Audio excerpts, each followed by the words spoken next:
encore une fois attaquée sur ses vêtements, Raquel Garrido n'hésite pas, encore une fois, à répliquer. La députée NUP et la France Insoumise, qui ne fait pas toujours l'unanimité au sein de son propre groupe, a récemment été victime d'une semonce de la part d'un compte Twitter affichant clairement son soutien à l'action présidentielle et à la majorité.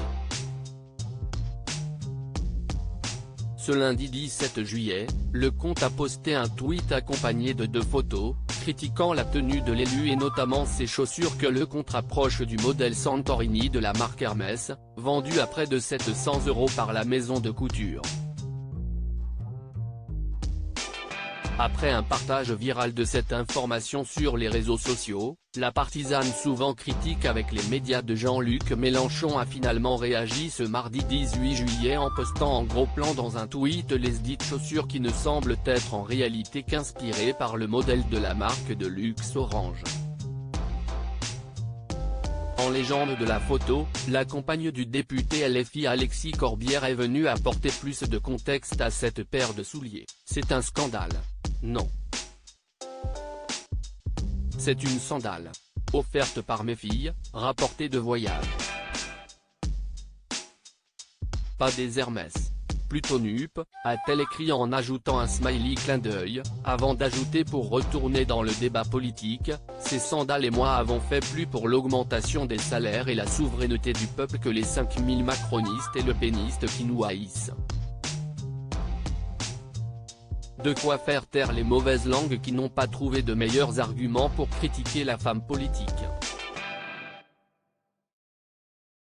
Raquel Garrido, souvent attaquée sur son accoutrement, elle ne laisse jamais passer mais cette critique n'est pas la seule où Raquel Garrido est reprise sur ses vêtements.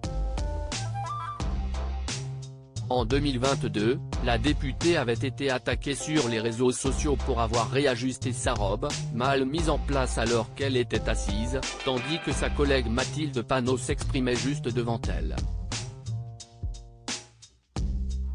Un geste somme toute banal mais qui avait alors provoqué certains rires gras, que Raquel Garrido n'avait pas manqué de corriger.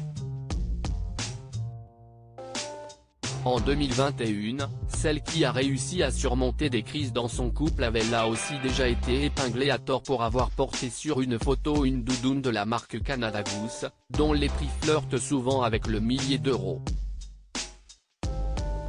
En réalité, le manteau était là encore inspiré de la première marque mais venait en réalité d'une autre marque, Oxygène, au prix beaucoup plus abordable, avec des manteaux avoisinant les 300 €. Crédit photo, Lionel Urman panoramique.